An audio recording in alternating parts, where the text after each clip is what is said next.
France is exploding, and it's an explosion that may signal a political shift to the right that promises to rock Europe. We're going to see the latest coming out of Paris, and we're going to see why even the liberal media is admitting that the populist right is poised to take over like never before. You're not going to want to miss this.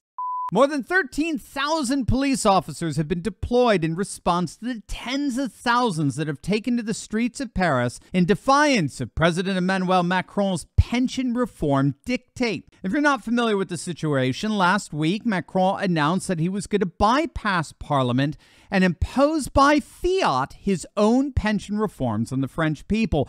The issue here, of course, is how do you balance out those paying into the system with those recipients withdrawing from the system? And among the many proposals, Macron insisted that the retirement age get raised from 62 to 64. So his proposal balances the equation on the side of the recipients. Now, Macron's proposal itself is not the issue. It, of course, could be debated back and forth, considered in light of other proposals.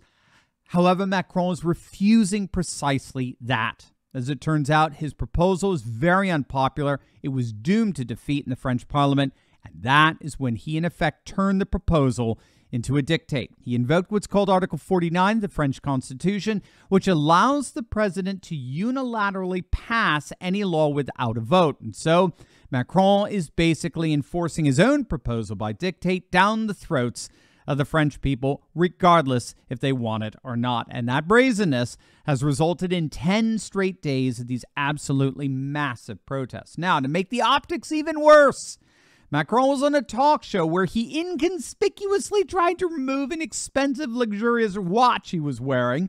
Now, in fairness to Macron, he did hit the table he was sitting at with the watch, and the sensitive mics picked it up. So in fairness, he may have legitimately been trying to remove it so as to take away the audio distraction, but the optics were interpreted in a much more cynical way. Even the BBC reported on it and just how it served to underscore the deep divide that exists between the people and the permanent political class. And that chasm, that ever-widening divide, is opening up a political opportunity for France's nationalist populist right like we've never seen before. The main opposition party, National Rally, led by patriot firebrand Marine Le Pen, is surging in the polls. They are now officially the #1 most popular party in all of France. This is huge. Their polls have officially passed Macron's party, En Marche, and they're now sitting at the top of French politics. It's being widely recognized that this crisis of Macron's own making may indeed be precisely what takes him down.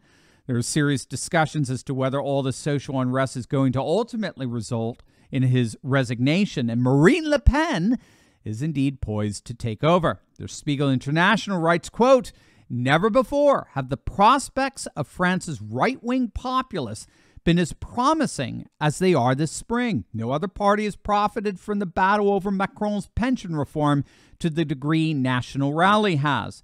Evening after evening, garbage dumpsters are going up in flames in French cities, with the televised news showing a seemingly endless reel of unrest on the streets. In Strasbourg and Nantes and Rennes and Paris, adolescents and university students are pushing the police to their limit with unannounced protests.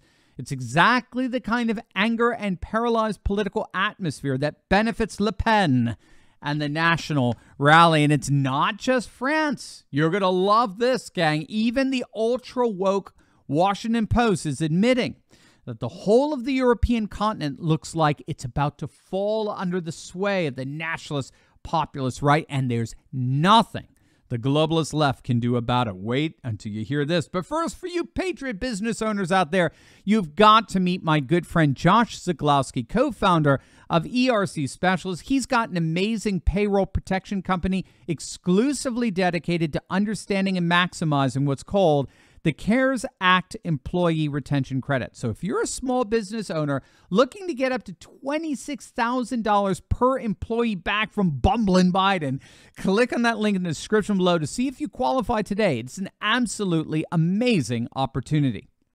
In a shockingly candid piece, The Washington Post, of all places, is admitting that nationalist populist movements are indeed gaining ground throughout the continent of Europe.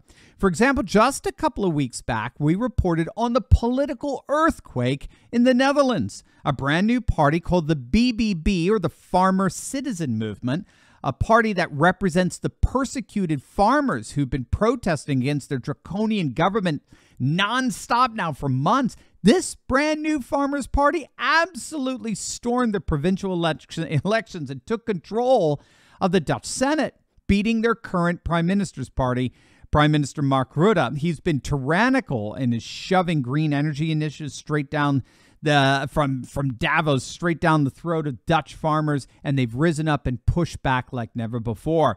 And just weeks before the Dutch elections, the nationalist populist coalition of the Brothers of Italy, Lega, and Forza Italia won majorities in both chambers of the Italian parliament, with the one and only Christian nationalist leader Giorgia Meloni ascending to prime minister. Her tenure has since been so successful that Meloni is now officially the single most popular leader in the whole of the European Union.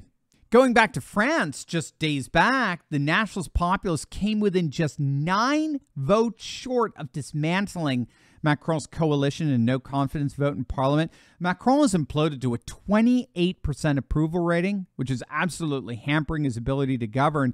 But thus far, he won't compromise, which is exactly what Mark Rutte of the Netherlands was guilty of, and also the liberal coalition that governed Italy until their recent populist landslide defeated them.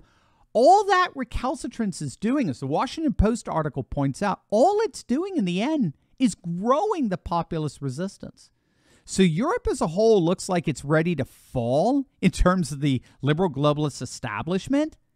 And if it does, it looks like the globalists in France are poised to topple first. As always, make sure to smack that bell and subscribe button. You'll definitely want to check out my latest video on trans athletes getting officially banned from World Athletics competition. You're not going to want to miss that. So make sure to click on the link and I'll see you over there. God bless.